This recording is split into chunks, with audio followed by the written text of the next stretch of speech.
Hello everyone, good morning and welcome back to ज्ञान सागर classes. Last class में हम लोगों ने हमारा पेपर नंबर 13 स्टार्ट किया था। सो आई होप आप सबको याद होगा। एक बार हम लोग वापस से थोड़ा सा रिवाइज कर लेते हैं आगे चलने से पहले।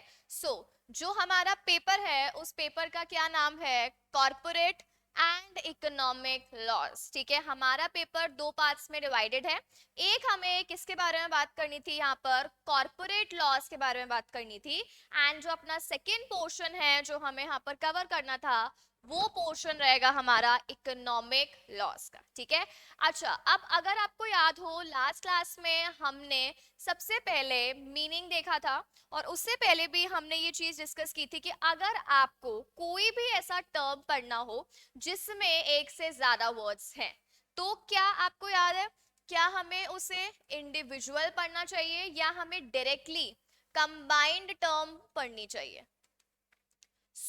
सबसे पहला जो अपना स्टेप वन था वो हमें क्या करना है, उस टर्म को इंडिविजुअली पढ़ना है और उसके बाद ही हमें क्या करना है, उसे कंबाइंड कर कर पढ़ना है। करेक्ट, ये हमने लास्ट क्लास में ऑलरेडी डिस्कशन कर लिया था। ठीक है, अगर हम लोग चलते हैं हमारे फर्स्ट टर्म के ऊपर तो हमारा फर्स्ट टर्म क्या था?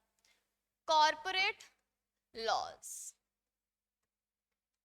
Corporate laws. ठीक है, सबसे पहले क्या हम कंबाइंड फॉर्मेट में पढ़ने वाले हैं? नहीं, सबसे पहले हम इन दोनों वर्ड्स का इंडिविजुअल मीनिंग देखने वाले थे। उसके बाद में हमने लॉ का मीनिंग जो है वो कंबाइंड किया था कॉर्पोरेट के मीनिंग के साथ में। तो ये हमने ऑलरेडी लास्ट क्लास में डिस्कस कर लिया था। यहाँ पर एक बार जल्दी से हम इसे रिवाइज कर लेते हैं। अगर हम लोग बात करें, सबसे पहले हमने लॉ के बारे में जो बात की थी, तो आपको याद है हमने हमारे लालू जी का एग्जाम्पल लिया था। लालू जी सीएमए का एग्जाम देने गए थे। सीएमए का एग्जाम देने तो वो चले गए, ठीक है, लेकिन अगर आपको याद हो तो वो कुछ पढ़ के तो गए नहीं थे। उन्होंने कौन सा मेथड अडॉप्ट किया था? उन्होंने चीटिंग का मेथड अडॉप्ट किया था, बुक लेकर चले गए थे। और फिर जब किसी ने उनको क्या कहा कि भाई ये सब यहाँ पे नहीं चलने वाला, तो उन्होंने क्या कहा था? चाकू मार दिया था। अगर आपको याद हो, ये एग्जामिनर की टोन थी और एग्जामिनर की टोन में क्या मार दिया था? चाकू मार दिया था। ठीक है, लास्ट क्लास में हमने ये एग्जाम्पल डिस्कस किया था। तो क्या हम कह सकते हैं कि इस सिचुएशन में लालू जी ने क्या करे हैं? ऑफेंस करे हैं, गलत काम किया है, नहीं किया है? ऑब्वियसली। तो एक तो उन्होंने क्या गलती की है? चीटिंग। और इसके अलावा क्या हम कह सकते हैं, जो उन्होंने सेकेंड टाइप की मिस्टेक की है, वो सेकेंड टाइप की मिस्टेक है मर्डर। क्या ये दोनों चीजें अलाउड थी? ऑब्वियसली ना, तो मर्डर अलाउड है ना ही चीटिंग अलाउड थी। ठीक है, इस सिचुएशन में ये दोनों ही चीजें अलाउड नहीं थी। तो क्या हम कह सकते हैं, अब आप लालू जी को अब आप लालू जी को प्यार से समझाओ कि लालू जी ऑफेंसेस मत करो। क्या समझाओ लालू जी को? लालू जी ऑफेंसेस मत करो। क्या आपको लगता है लालू जी इतने सुधरे हुए होंगे कि वो आसानी से ये चीज को मान जाएंगे? ऑब्वियसली नहीं मानेंगे।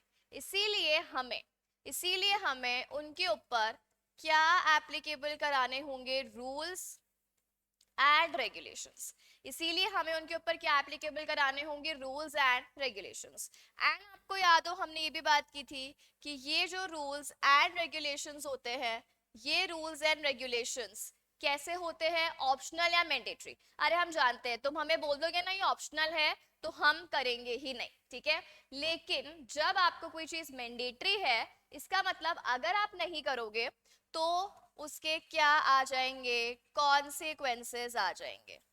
तब उसके क्या आ जाएंगे? कॉन्सिक्वेंसेस। ठीक है, अब जैसे अगर आपने कोई छोटा मोटा ऑफेंस किया है तो आपके ऊपर पेनल्टी या फाइन आ जाएगा। बड़े लेवल का ऑफेंस किया जैसे उन्होंने यहाँ पर किया था, तो क्या हम कह सकते हैं अगर आपने ऐसे लेवल का ऑफेंस किया है तो इस सिचुएशन में इम्प्रिजनमेंट, भाई जेल में जाओ और चक्की पीसने का काम करना पड़ेगा। ठीक है, तो यहाँ पर लॉ क्या है? लॉ जो है वो हम कह सकते हैं ऐसे रूल्स है और ऐसे रेगुलेशंस है जो कि हम किसी पर्टिकुलर एरिया पे लगाते हैं। अब जैसे यहाँ पर हम क्या चाहते थे? ऑफेंस नहीं होना चाहिए। कंट्रोल करने के लिए हमने जो भी रूल्स एंड जो भी रेगुलेशंस लगाए हैं वो सारे रेगुलेशन को क्या हम कह सकते हैं? वो लॉ है। बिल्कुल। अब अपनी कंट्री को गवर्न करने के लिए, अपनी कंट्री को गवर्न करने के लिए जो है वो रोल किसका है? गवर्नमेंट का है। तो क्या हम कह सकते हैं ये जो लॉ बनाने का काम होगा यहाँ पर, ये लॉ बनाने का काम भी किसका है? गवर्नमेंट। बेसिकली लॉज कहाँ बनती है? पार्लियामेंट में, ठीक है। तो ये सारी चीजें हमने यहाँ पे डिस्कस कर ली थी। अच्छा, अब सेकंड हम टर्म पे आते हैं। तो जो हमारा टर्म था वो टर्म क्या था? कॉर्पोरेट। सेकंड हमारा क्या टर्म था? सेकंड हमारा टर्म था कॉर्पोरेट। तो अब अगर आपको याद हो तो हमने कॉर्पोरेट के बारे में बेसिक बात की थी एंड हमने डिफरेंस डिस्कस किया था between a company and between a body corporate. हमने क्या किया था? डिफरेंस देखा था।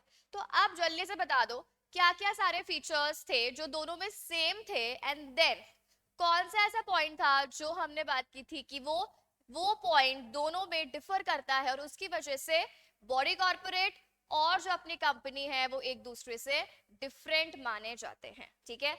अच्छा, क्या हम सबसे पहले कह सकते हैं कि ये दोनों ही सेपरेट लीगल एंटिटी थे? करेक्ट, यानी ये अपने ओनर से अलग माने जाएंगे।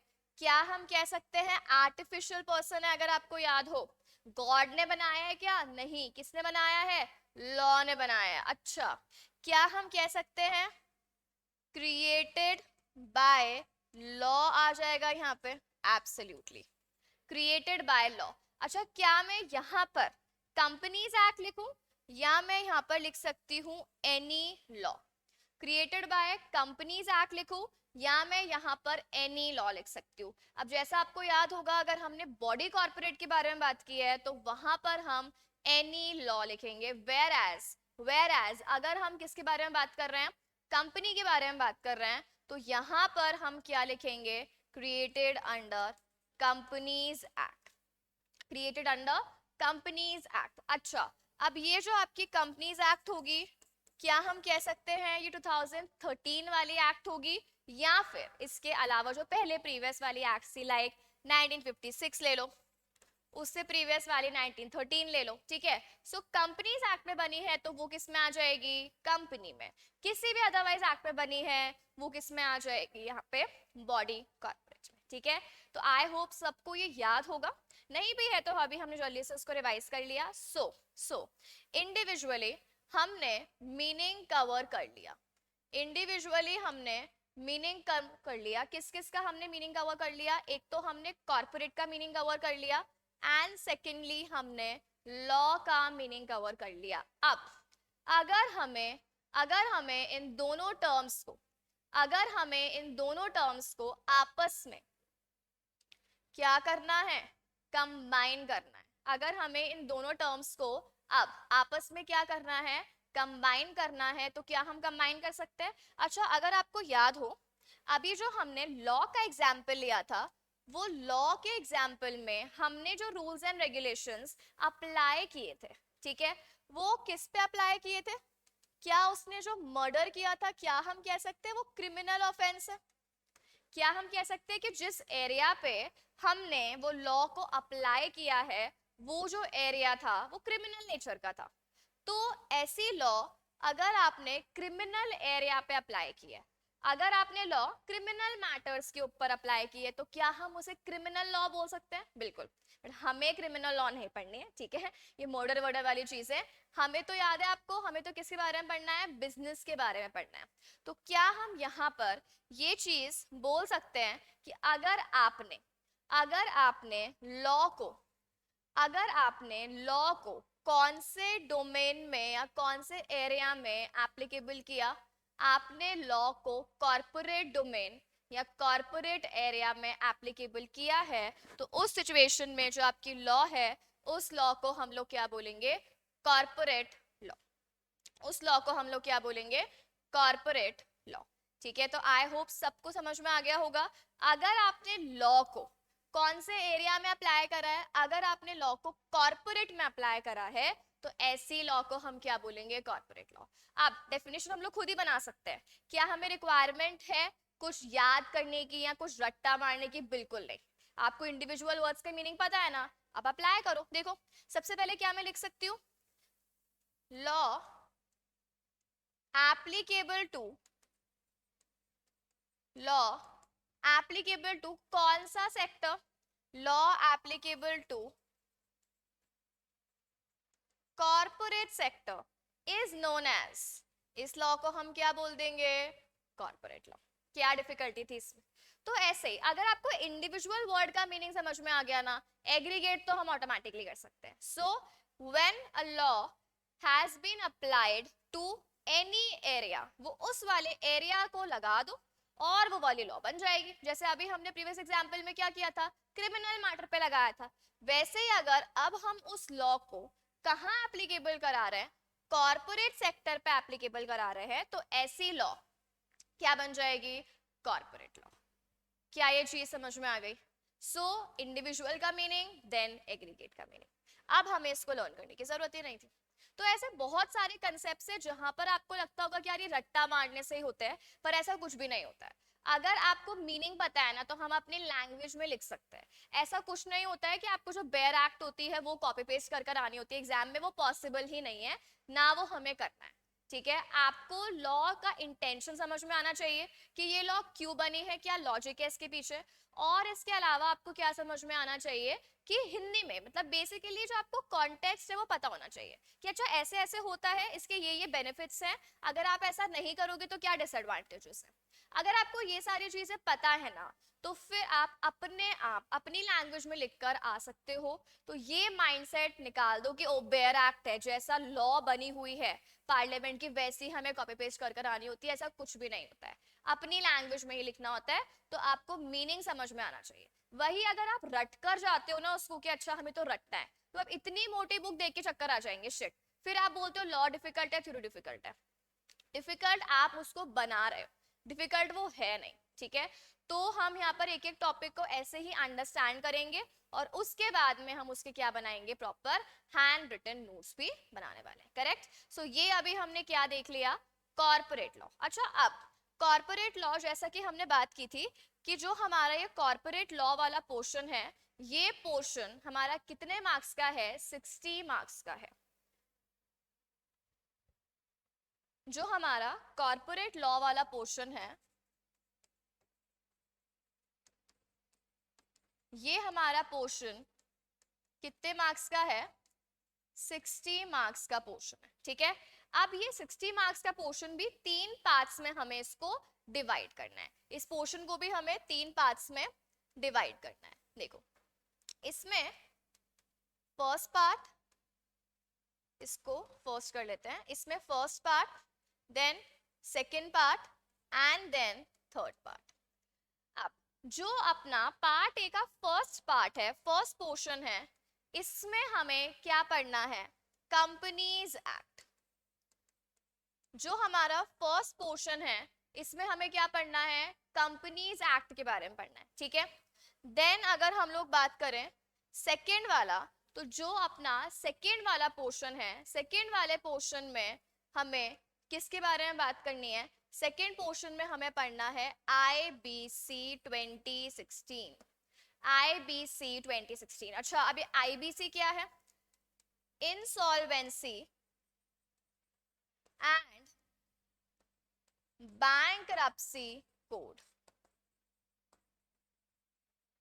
2016, insolvency and bankruptcy code 2016। And जो अपना थर्ड वाला पोर्शन है, उसमें जो हमें पढ़ना है, that is first corporate governance. First topic है कॉर्पोरेट गवर्नेंस, सेकंड है सोशल रिस्पॉन्सिबिलिटी,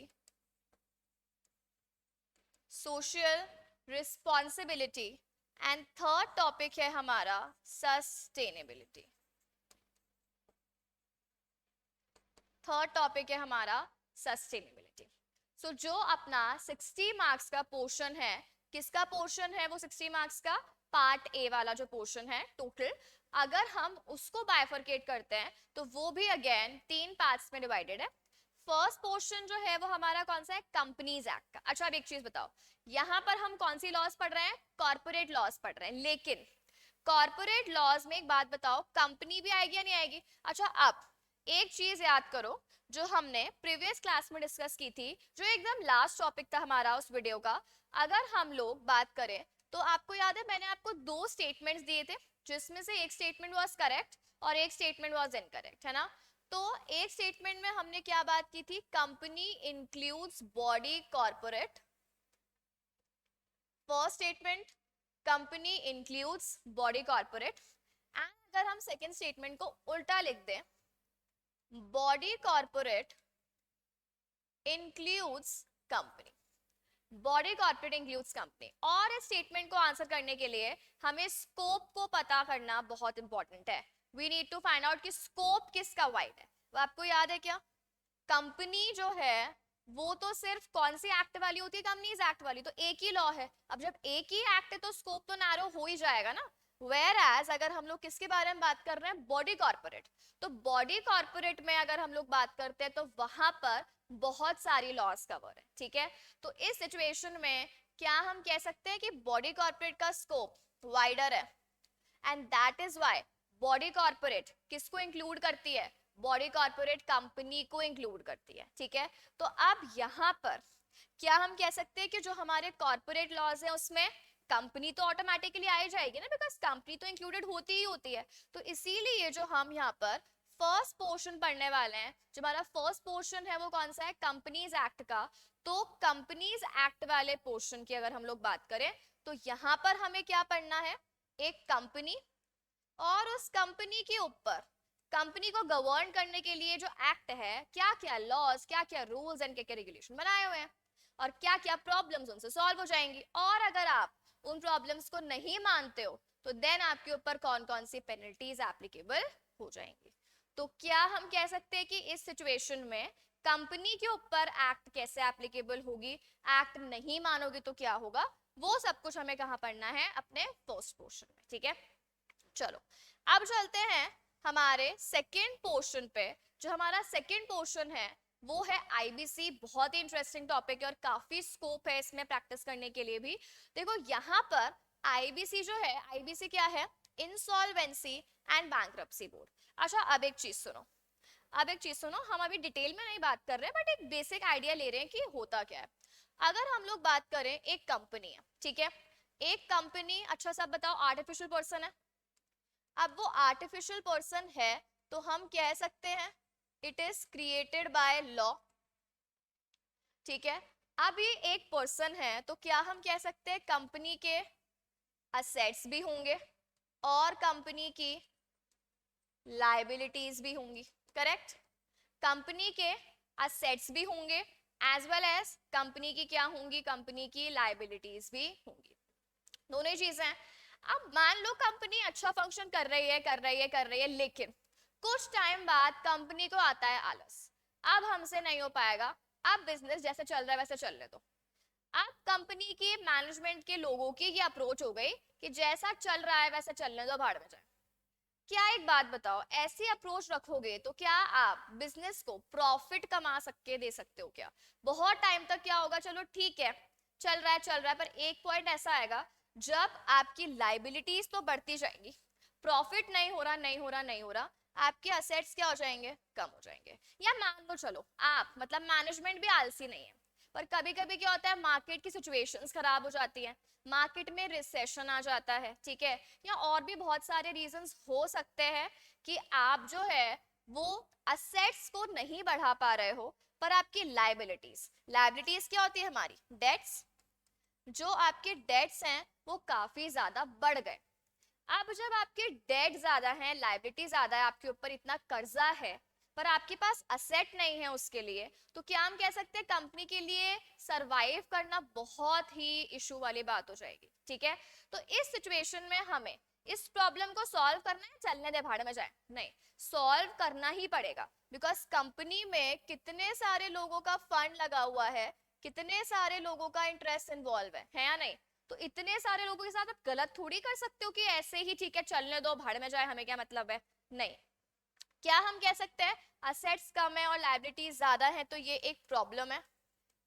एब्सोल्युटली, ये एक प्रॉब्लम है और आपको क्या करना होगा, इस प्रॉब्लम को सॉल्व करना होगा। ठीक है, आपको क्या करना होगा, इस प्रॉब्लम को सॉल्व। अभी आपको लग रहा होगा ये बहुत ही छोटी सी प्रॉब्लम है, ठीक है हो जाएगी, चलने दो और लोन ले लो, बट ऐसे काम नहीं होता है।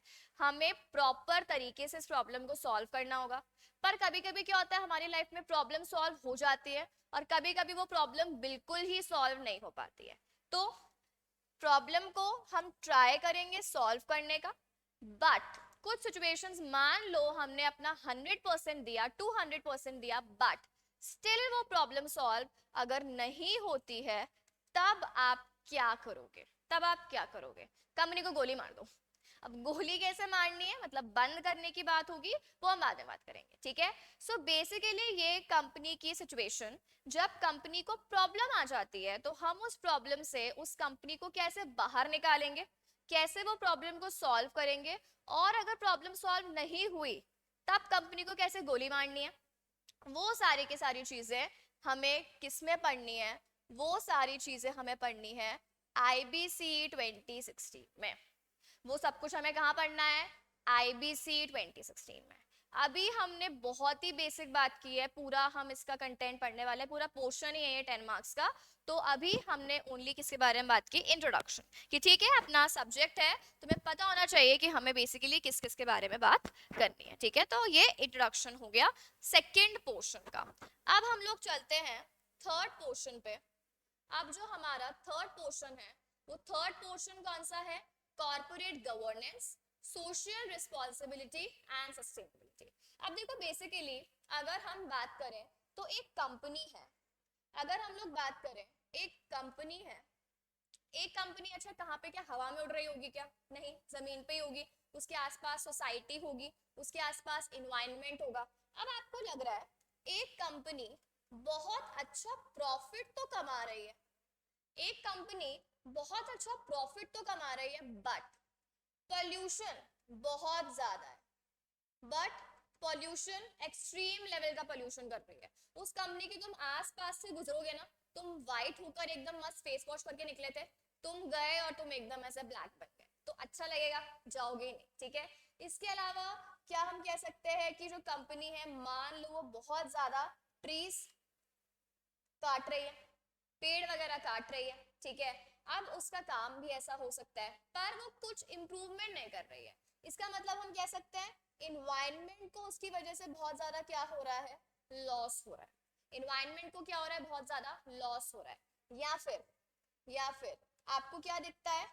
उस कंपनी के जो एम्प्लॉयज है ना, उस कंपनी के जो एम्प्लॉयज है, सारा दिन उनका मूड खराब रहता है, सड़े रहते हैं। ठीक है, किसी को हेल्थ इशू हो गया, कभी कुछ हो गया, कभी कोई मर गया। तो इस टाइप से सिचुएशंस उनके एम्प्लॉयज के साथ आ रही है। इसका मतलब कंपनी अपने एम्प्लॉयज का टेक केयर नहीं करती है, कंपनी अपने एम्प्लॉयज का टेक केयर नहीं करती है। क्या ये तीनों चीजें सुनने में आपको अच्छी लग रही है? देखो क्या बात की हमने, एक कंपनी है, क्या अर्न कर रही है वो? बहुत ज्यादा प्रॉफिट अर्न कर रही है, कर रही है, कर रही है। ठीक है, लेकिन प्रॉफिट अर्न करना ही क्या सफिशिएंट होता है? क्या नहीं। अगर इतनी सारी चीजें हैं और आप इनके ऊपर कोई भी फोकस नहीं कर रहे हो, तो आप कब तक सरवाइव करोगे? एम्प्लॉयज छोड़ के भाग जाएंगे, तो खुद प्रोडक्शन करते रहना ओनर बन के, कब तक ही कर लोगे भाई? तो इस सिचुएशन में आपने इन्वायरमेंट के साथ गलत किया, सोसाइटी के लोग आ जाएंगे, गवर्नमेंट आ जाएगी, बैन कर देगी आपको। तो आप सिर्फ और सिर्फ प्रॉफिट के ऊपर बेस्ड होकर नहीं रह सकते हो। ठीक है, आपको बाकी एस्पेक्ट्स को भी क्या करना है? फोकस करना है। क्यों करना है, कैसे करना है, नहीं करोगे तो क्या होगा, ये सारी चीजें हमें कहाँ पढ़नी है? ये सारी चीजें हमें पार्ट 3 में पढ़नी है। तो आई होप सबको जो अपना इंट्रोडक्शन है वो समझ में आ गया होगा। फर्स्ट टॉपिक में हमें क्या पढ़ना है? कंपनी के ऊपर जो एक्ट एप्लीकेबल हो रही है, लॉ एप्लीकेबल हो रही है, वो क्या बोलती है, अगर आप नहीं मानोगे तो क्या हो जाएगा? ठीक है, क्या कॉन्सिक्वेंसेस आएंगे, वो सब कुछ हमें कहाँ देखना है? फर्स्ट पोर्शन में। अब अगर हम लोग बात करें किसकी? सेकेंड पोर्शन की। तो सेकेंड पोर्शन में आपका क्या था? आईबीसी। आईबीसी में हमें क्या देखनी है? अगर कंपनी को प्रॉब्लम्स आ जाती हैं, पैसों की कमी पड़ जाती है, लायबिलिटीज बढ़ जाती हैं, तो उस प्रॉब्लम से हम इस कंपनी को कैसे रिजॉल्व करवाएंगे, ठीक है।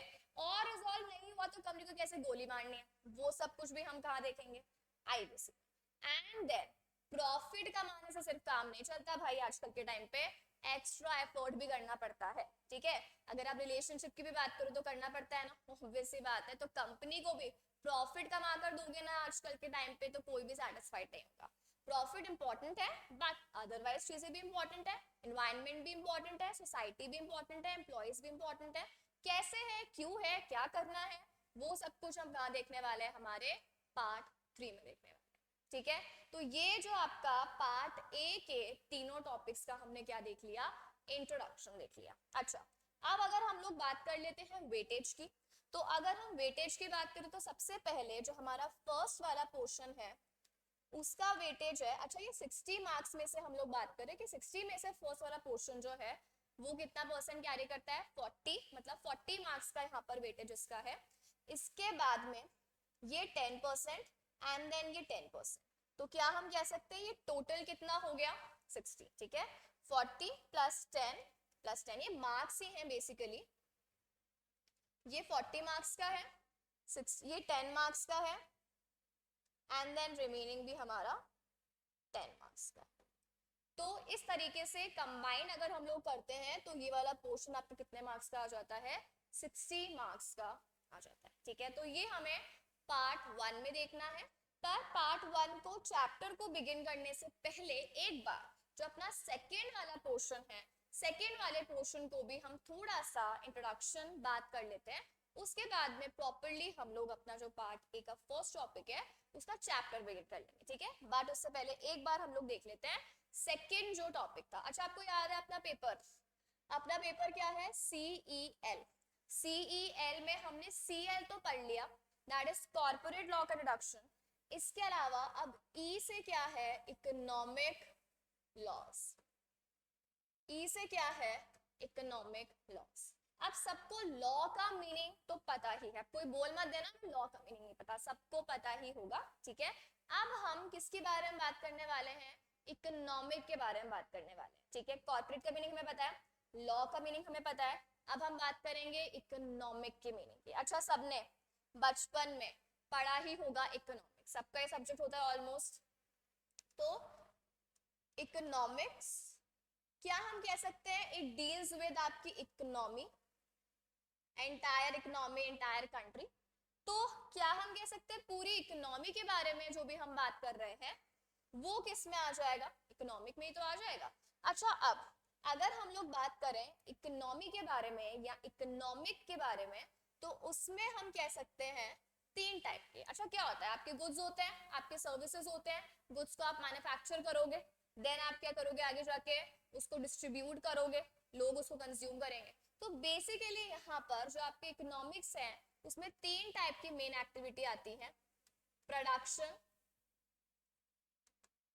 Distribution and consumption. Production, distribution and consumption, ये 3 टाइप की एक्टिविटीज किसमें कवर होती हैं भाई, हमारे इकोनॉमिक्स में कवर होती है, ठीक है।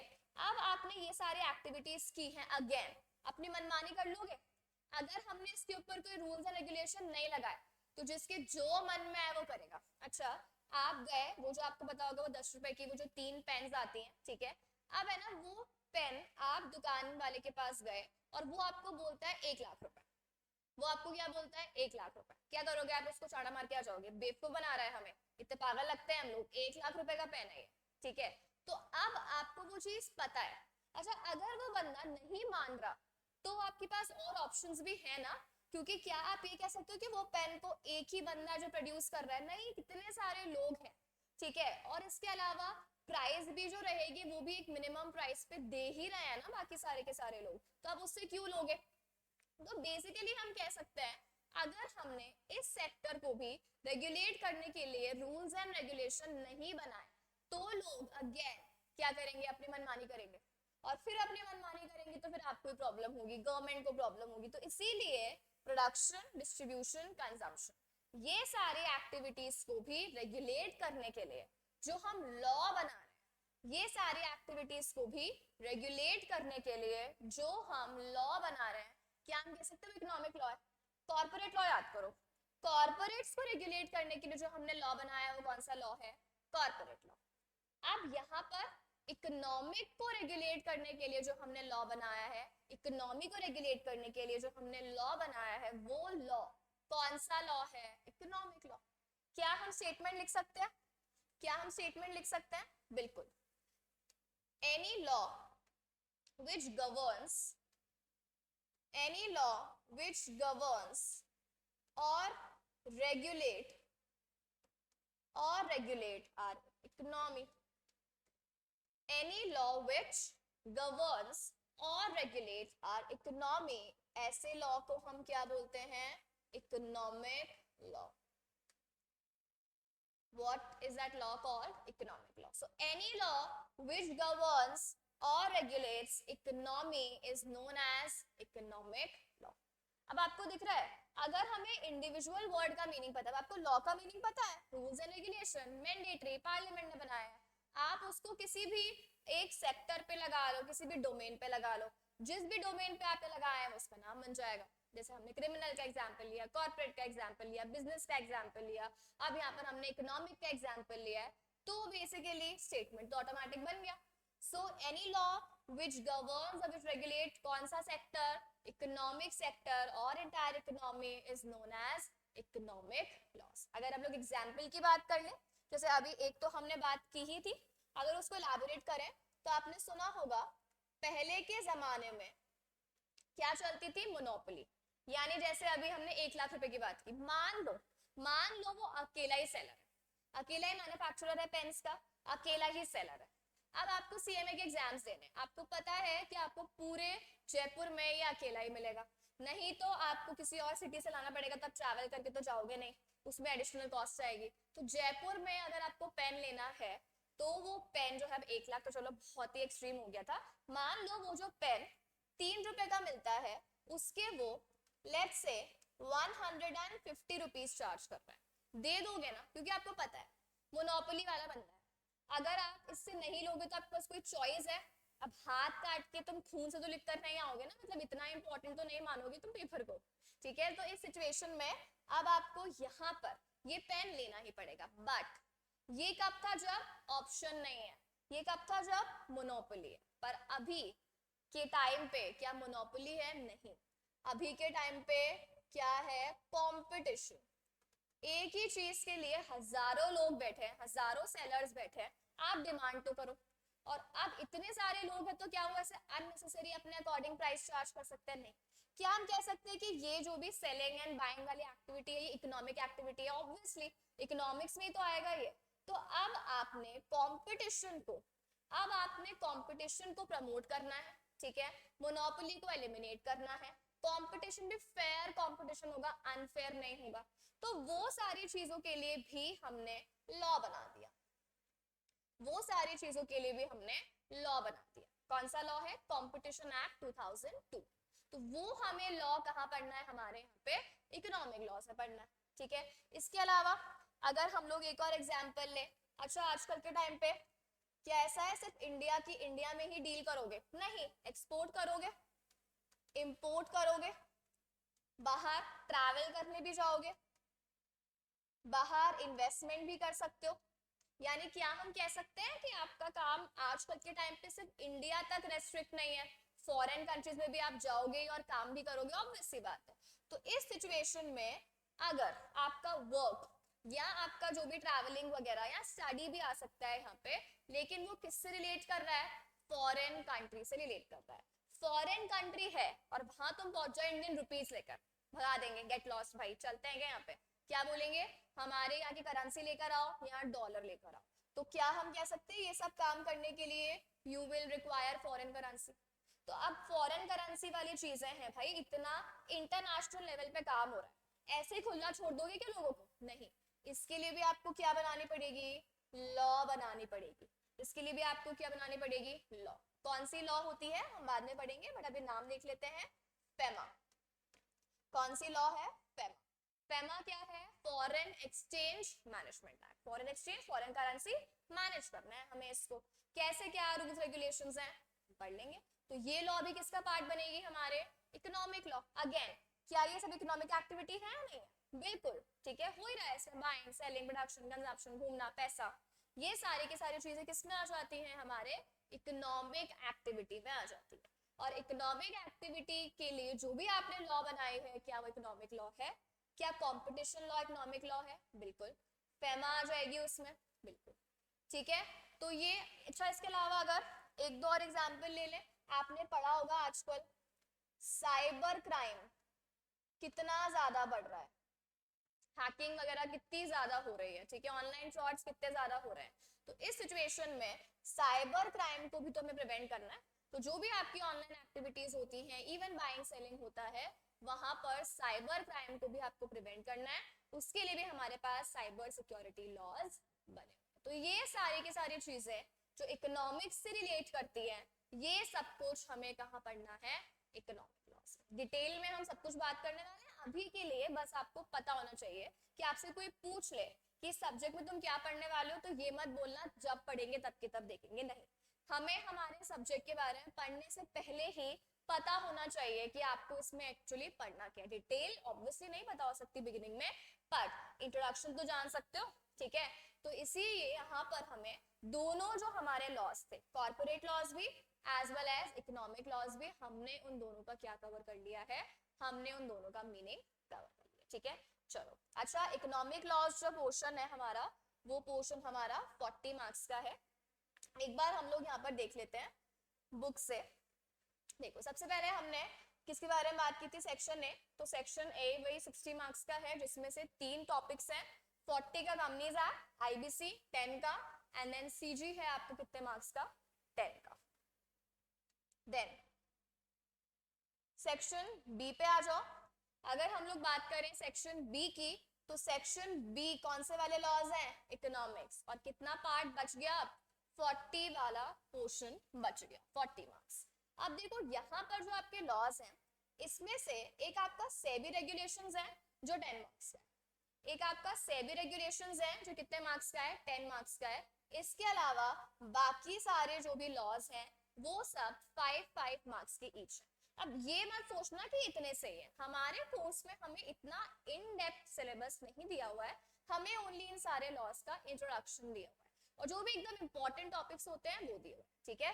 तो हर एक एक्ट कितने का है? 5-5 का। लेकिन जो यहाँ पर एक आपका बैंकिंग और एक आपका इंश्योरेंस, बैंकिंग और इंश्योरेंस है, ये दोनों कंबाइंड कितने मार्क्स के हैं? 5 के। बाकी सब इंडिविजुअल 5 के हैं, लेकिन ये दोनों कंबाइंड 5 के, तो हम कह सकते हैं 2.5 मार्क्स के हो जाएंगे, ठीक है।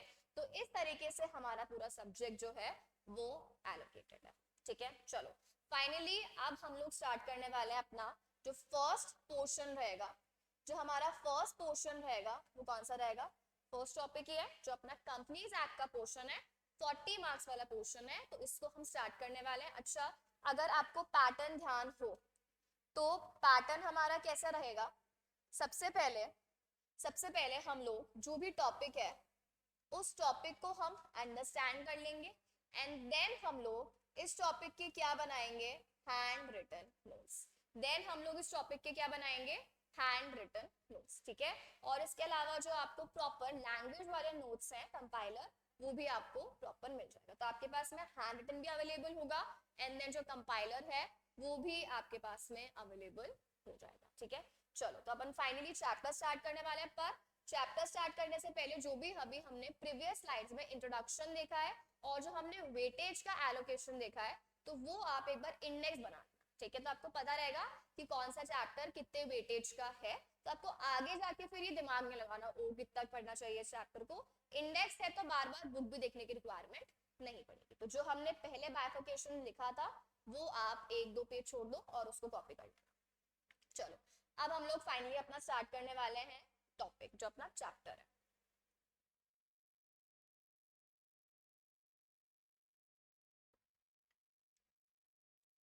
चलो, तो सबसे पहले हम लोग यहाँ पे स्टार्ट करने वाले हैं अपना कंपनीज एक्ट वाला पोर्शन।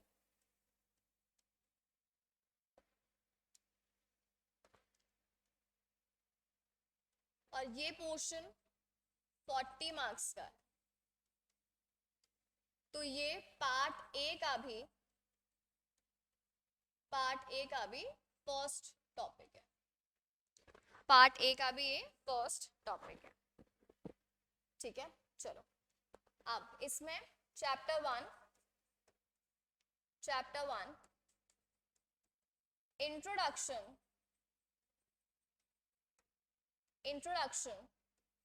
एंड फॉर्मेशन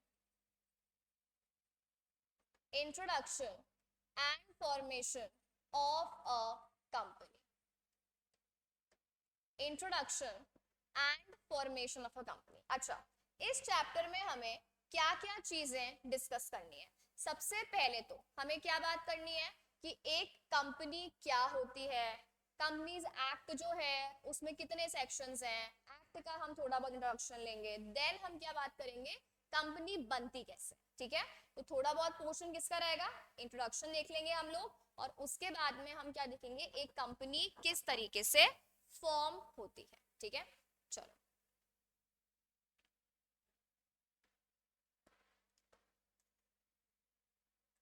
अच्छा, अब आपको याद हो तो हमने जब कल वाली क्लास में बात की थी तो हमने बात की थी कंपनी क्या है। कंपनी जो है वो एक आर्टिफिशियल पर्सन है। कंपनी जो है क्या है, एक आर्टिफिशियल पर्सन है, और ये आर्टिफिशियल पर्सन लॉ में क्रिएटेड है। और यहाँ पर स्पेसिफिक लॉ कौन सी है, यहाँ पर स्पेसिफिक लॉ है कंपनीज एक्ट। यहाँ पर स्पेसिफिक लॉ कौन सी है, कंपनीज एक्ट।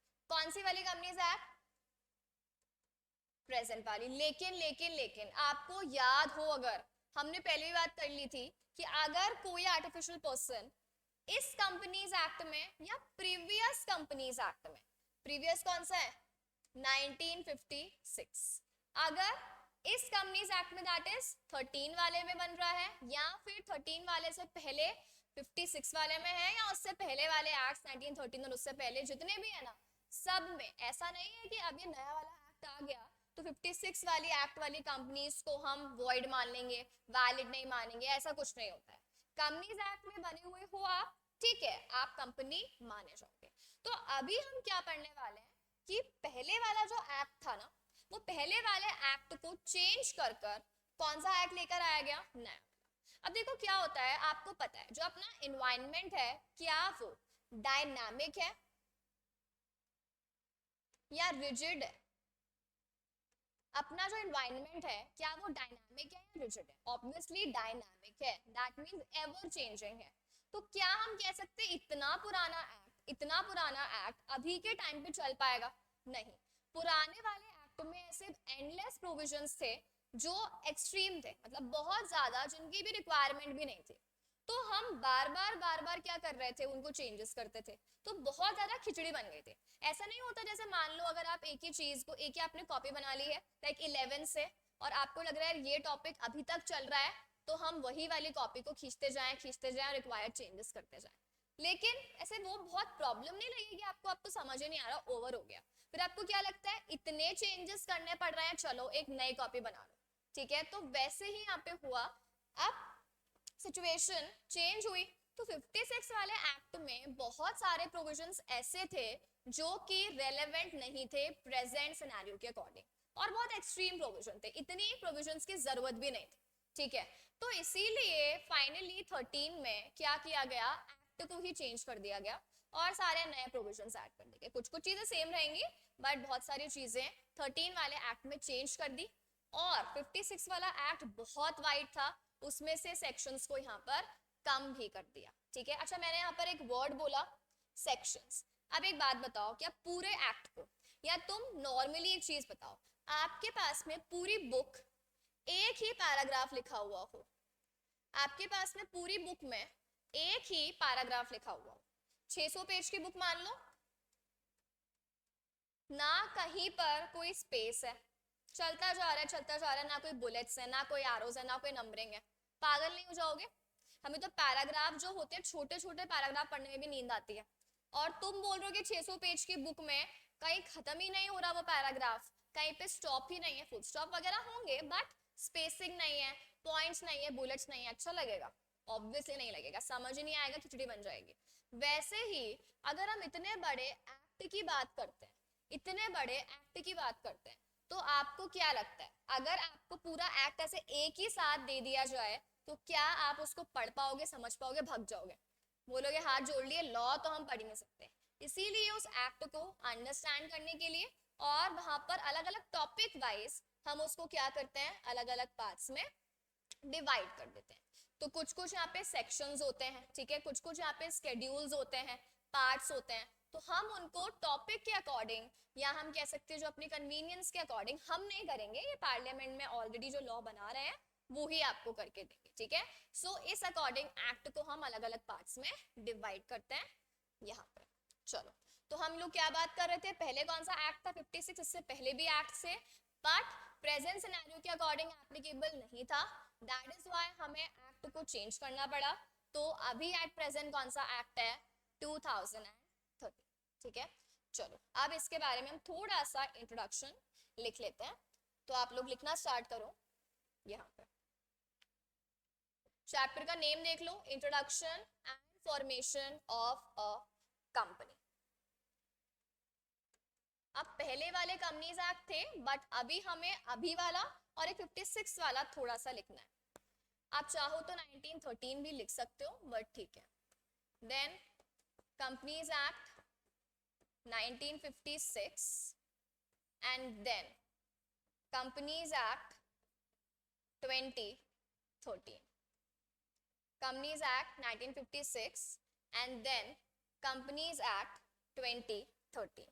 तो अब जो अपना 1956 वाला एक्ट है, इसमें लिखना इट कंटेन्ड, 1956 वाले एक्ट में लिखना it contained 658 sections,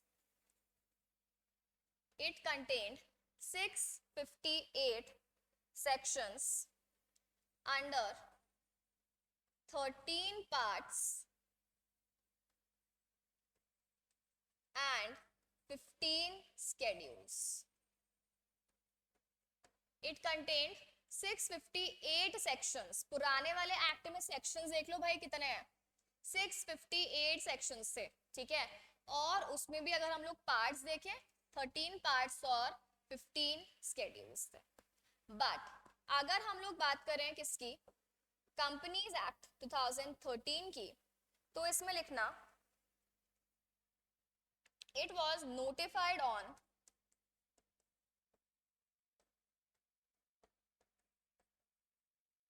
it was notified on 12th September 2013, notified on 12th September 2013, और इसमें लिखो partially 55 sections, partially 55 sections। Next लिखना इसी में ही remaining notified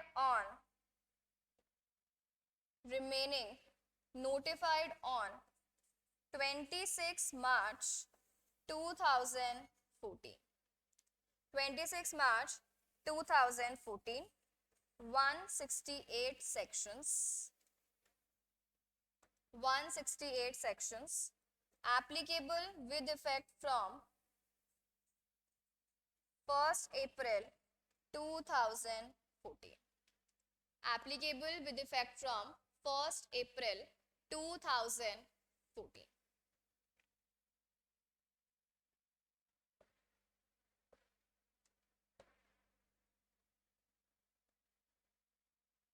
अब देखो यहाँ पर हमने क्या बात की है, जो अपना पुराना वाला कंपनीज एक्ट था, पुराने वाले कंपनीज एक्ट में हमने क्या लिखा है कि टोटल कितने सेक्शंस थे 658, और ये 658 सेक्शंस जो थे अलग अलग इसके पार्ट्स बनाए थे 13 पार्ट्स, और उन पार्ट्स में ये 658 सेक्शंस को डाला गया था, ठीक है। और 15 क्या बनाए गए थे, स्केड्यूल्स। स्केड्यूल्स क्या होते हैं, थोड़ा सा इलैबोरेशन के लिए हम लोग स्केड्यूल्स बना देते हैं, डिस्क्लोजर वगैरह के लिए।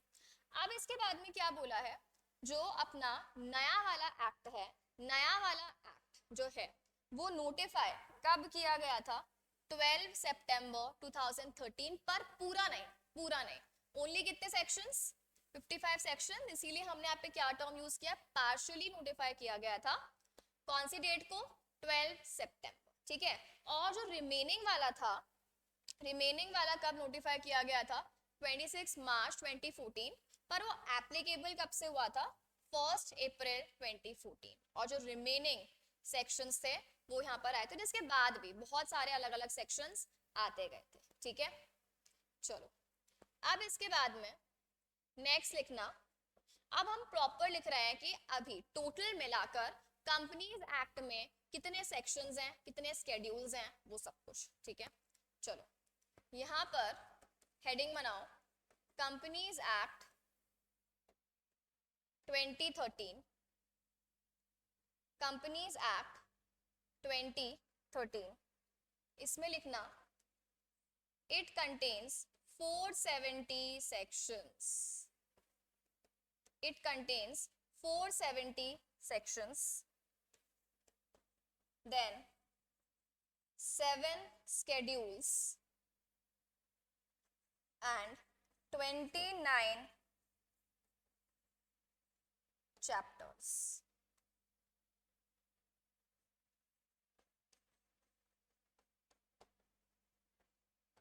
It contained 470 sections, 7 schedules and 29 chapters. अगर हम लोग इसे कंपेयर करें, अब देखो यहाँ पर आपको दिख रहा है जो प्रीवियस वाला है, प्रीवियस वाला एक्ट है, वहां पर कितने सेक्शंस हैं? प्रीवियस वाले एक्ट में 658, बट अभी वाले एक्ट में कितने हैं? 470 सेक्शंस, ठीक है। नोटिफाई पहले हो गया था, देन ऐड करते करते 470 सेक्शंस। इसके बाद में हमने क्या बोला? यहाँ पर स्केड्यूल्स कितने हैं? 15 स्केड्यूल्स थे, और यहाँ पर सिर्फ कितने स्केड्यूल्स रह गए? 7, ठीक है। और चैप्टर, जैसे चैप्टर्स के होता है, जैसे फर्स्ट चैप्टर होता है प्रीलिमिनरी, इंट्रोडक्शन वाले सारे टॉपिक्स आपके फर्स्ट चैप्टर में डाल दिए। सेकेंड इनकॉर्पोरेशन का है तो हम बाद में बात कर लेंगे, बट अगर आपको लर्न करना है तो ये मेन आपको लर्न करना है कि यहाँ पर ये एमसीक्यूज में आ सकता है, आपके यहाँ फिलअप्स में भी आ सकता है। तो यहाँ पर क्या बोला है? अर्लियर वाले में 658, अभी वाले में 470। अर्लियर वाले में स्केड्यूल्स 15, अभी वाले में शेड्यूल्स 7। तो काफी कम कर दिया, और रेलेवेंट जो चीजें है ना, बस उनको ही यहाँ पर हमने नए वाले एक्ट में, ठीक है। तो ये अपना पूरा इंट्रोडक्शन हो गया अर्लियर एक्ट का और अभी वाले एक्ट का, ठीक है।